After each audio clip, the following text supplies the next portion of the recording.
Halo, assalamualaikum warahmatullahi wabarakatuh. Balik lagi di channel Mang Adun ya. Oke, di video kali ini Mang Adun pengen share sesuatu yang Mang Adun katakan nih isinya daging semua ya.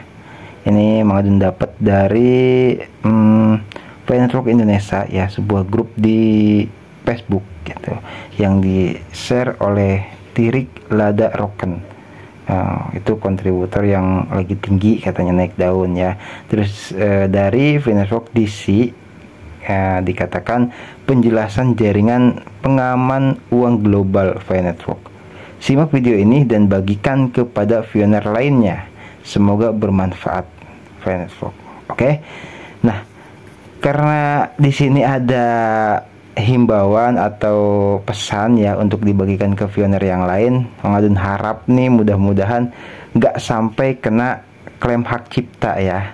Itu ada musiknya juga, mudah-mudahan itu musik bebas klaim hak cipta ya. Dan karena ini diminta untuk share ya, kebetulan memang sangat bermanfaat, Mang Adun katakan ini tadi sudah Mang Adun save juga videonya gitu kan ya. Jadi mudah-mudahan aman gitu dan benar-benar tidak ada klaim hak cipta. Tapi entah kalau misalkan ada klaim hak cipta ya terpaksa Mang Adun hapus ya. Jadi kalau pioner jangan kaget kalau misalkan video ini bisa diupload berarti aman. Tapi perubahan kedepannya itu biasanya ada notifikasi dari YouTube ya, seperti terjadi pada video Mang Adun yang sebelumnya, yaitu soal ini. Barangkali ada pioner yang stay juga ya, dan sempat kita bahas soal ini. Jadi TV Vietnam berbalik 180 derajat dalam memberitakan Network di tahun kelima.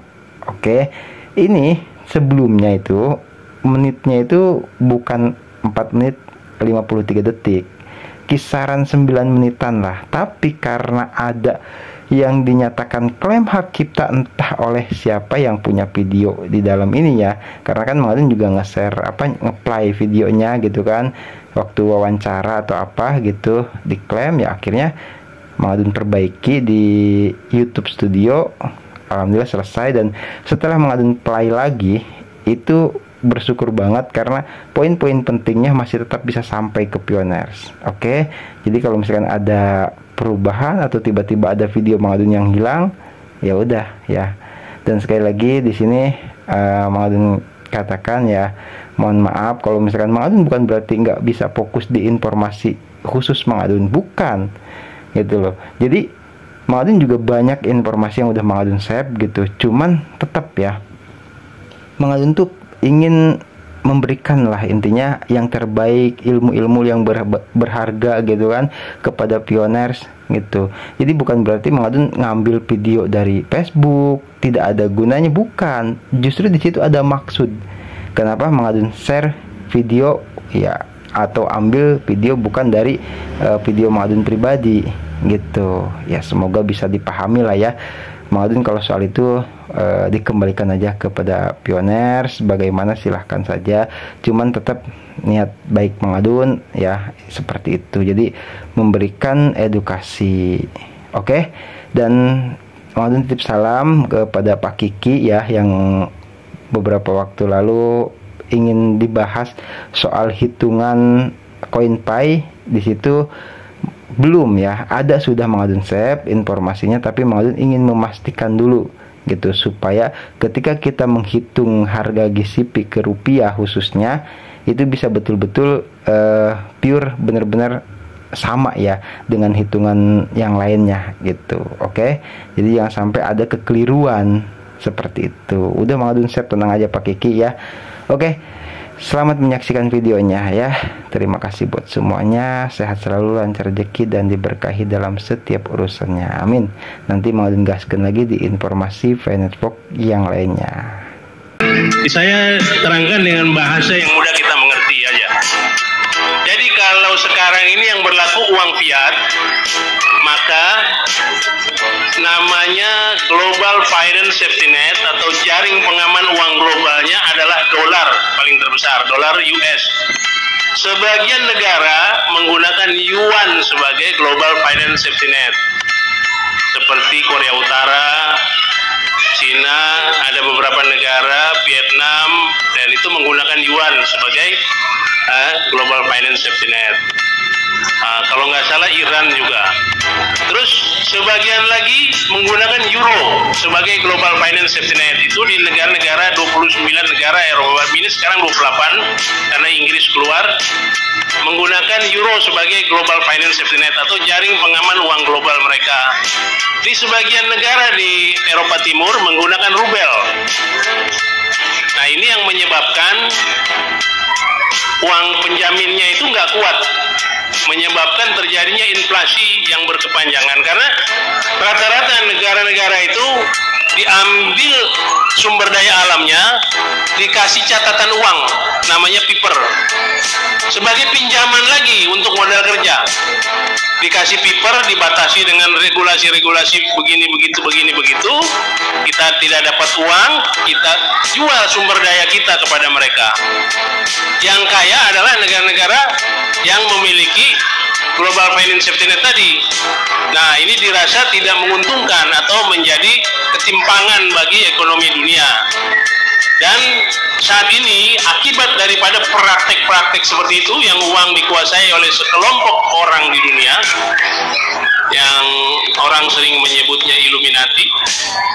Nah, akhirnya terjadi inflasi besar-besaran dan sekarang sudah 18 negara di dalam perawatan IMF, 66 lebih daftar untuk perawatan. Indonesia masih kuat, pertumbuhannya 5,3 sampai 5,5.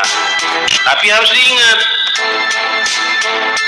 kita kuat, kita bisa produksi barang, tapi kita mau jual kemana? Negara penerima barang kita lagi dalam perawatan IMF, daya belinya kurang. Akibatnya kita bisa berdampak juga ke Indonesia. Dan sekarang ini terbukti suku bunga bank sudah naik. Nah, akibatnya nanti retail akan mengalami permasalahan berat di Indonesia. Kalau retail sudah mengalami permasalahan berat, daya beli orang turun, harga properti besok anjlok. Tanah-tanah yang tadi dipatok harganya lumayan kenceng akan dijual di bawah NJOP. Begitu termasuk barang-barang produksi lain. Nah, ini masalah yang timbul dan itu sudah diingatkan oleh Presiden Jokowi dari tahun lalu, di awal-awal tahun 2022. Nah, yang bisa menyelamatkan ini secara global adalah dirubahnya mata uang dunia. Yang tadinya rupiah itu kertas, dolar itu kertas, bat kertas, real kertas, peso kertas, rupiah kertas, rubel kertas, semua uang kertas dunia dirubah konsepnya menjadi uang digital. Gitu. Nah, uang digital ini tentu membutuhkan yang namanya global finance safety net tadi. Di antara semua global finance safety net yang sudah kelihatan memiliki beberapa hal pendukung dan ini tidak terbantahkan adalah Pi Network atau Picoin nanti jadinya. Kenapa demikian Pak Jenal dan kepada kita semua? Karena Picoin ini memiliki 3 hal. Pertama teknologi, kedua ekosistem, kedua ekologi. Ekologi ini yang lagi kita dorong Pak Buhori, udah cepat itu kasih itu teman-teman biar bisa beli mobil. Jangan nunggu open minded. Kalau ekologi sudah jalan, maka tentu Pi berlaku sebagai uang sudah tidak terbantahkan. Teknologinya sudah luar biasa. Kita sudah sampai di Web 3.0. Kita punya namanya Mind Network. Mind Network ini suatu jaringan kerja yang luar biasa besarnya, saking besarnya sampai nggak bisa dihack. Kenapa? Karena nodenya itu terbagi-bagi. Nodenya yang megang 10.000 koin ke atas itu bisa jadi node dan mengontrol sistem keuangan. Nah, CBDC nanti yang tersentralistik, CBDC itu tersentralistik, rupiah digital tersentralistik, diatur oleh Central Bank Digital Currency atau BI-nya digital, diatur oleh itu.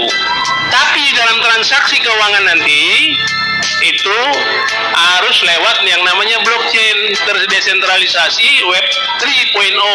Milik siapa itu semua?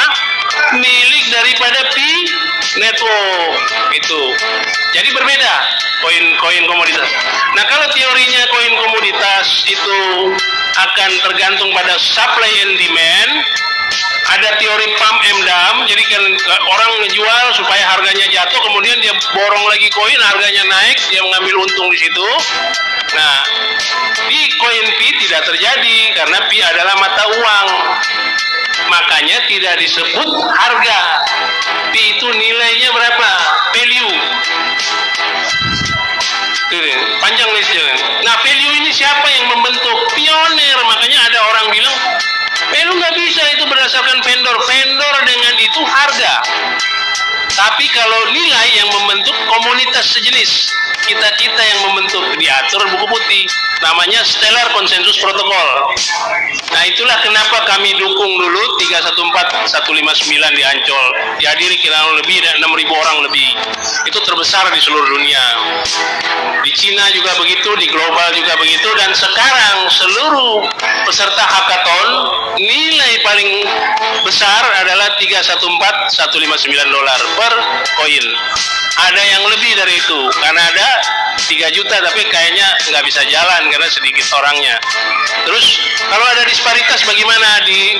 Di network itu ada komite nanti yang akan mengatur. Komite itu terdiri dari founder dari Bank Dunia, IMF, dan ya tentu orang-orang yang berpengaruh di bidang keuangan.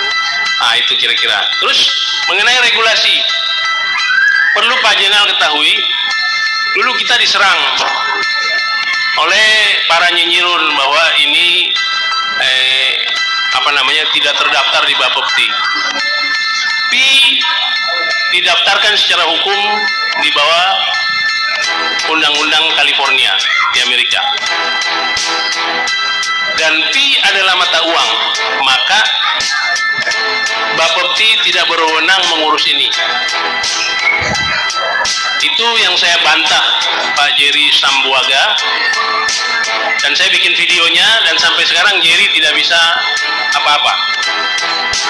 Bahkan oleh Presiden Jokowi, wewenang Bapepti sudah dicopot, dipindahin ke OJK. Yang paling berhak ngatur ini OJK. Karena nanti akan ada beredar uang-uang yang cukup banyak, dan ini kan negara perlu mengambil untung di sini ya. Ini negara mengambil bagian, kalau nggak lolos nanti pajaknya. Kalau kita tukar langsung nanti kena 0,5%. Kalau nanti uangnya kita taruh di bank tidak digunakan, maka dia kena 20%. Makanya uang itu harus bergulir. Nah, apa hubungannya dengan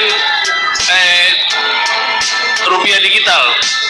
Untuk Bapak ketahui, saat ini negara sudah menerbitkan yang namanya IDRT, Indonesian Rupiah Token. Bahkan saya kemarin punya, cuma kehapus. Sudah siap dompetnya. Sudah diperdagangkan sekitar 133 miliar dicoba. Jadi kemarin negara bicara mengharamkan kripto, dan katanya itu fluktuatif dan sebagainya, tapi sekarang bikin token. Ini yang salah siapa nih? Ini jelas-jelas harusnya itu dilaporin polisi itu yang bikin IDRT. Nah, cuma kan terus terang saja bahwa perubahan dunia ini tidak bisa dilawan dengan cara-cara yang korup. Ini semua sudah mendekati jalan-jalan lurus. Jadi orang kan ada ketakutan dulu dari beberapa pejabat yang ini. Lalu nanti kalau misalkan ini terus gue dapat bisnisan di luar gaji dari mana, dan gratifikasi dari mana. Nah, itu udah nggak bisa lagi besok. Ini yang merisaukan mereka, sehingga mereka supaya ini gagal. Tapi nggak bisa. Kalau misalkan ini gagal, Indonesia adalah negara yang paling miskin di dunia nanti. Padahal dengan sumber daya alam yang luar biasa, itu akan tertinggal. Dan Presiden Jokowi sudah tahu itu, makanya Presiden Jokowi dari tahun 2019 selalu bicara tentang cryptocurrency, digital currency, artificial intelligence, dan sebagainya. Hanya saja jajaran di bawahnya kurang tanggap. akibatnya kita jalan agak lambat. Cina duluan. Cina malah Bank of China mendukung semua. Jadi transaksi itu nggak punya modal dikasih sama Bank of China. Jadi orang-orang seperti Pak Buhori di sana itu nggak susah. Alibaba juga dulu jadi besar seperti itu, termasuk yang paling terbesar di dunia. Itu didukung oleh pemerintahnya. Nah, Indonesia tidak, tapi nggak usah kecil hati. Kenapa nggak usah kecil hati? Mau tidak mau Indonesia harus menerima ini. Sebagai bukti, waktu kirap merah putih di depan Istana Presiden, 100 orang panitia dan 118 orang panitia, 18 jenderal, sisanya adalah pioner. Saya ada di situ. Saya ada di situ sebagai pembina. Dan kita kirap depan Presiden, teriak apa? Salam petir, jeder, jeder, jeder. Untung Pak Jokowi nggak nanya.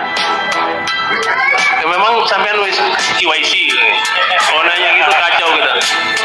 Dia senyum-senyum aja kita jalan. Nah ini sebagai bukti. Orang nyinyir ngomong begitu kita tetap jalan. Jadi Pak, nggak usah khawatir. Yang mengenai apa namanya undang-undang tentang komoditas itu tidak berlaku di Koinpi.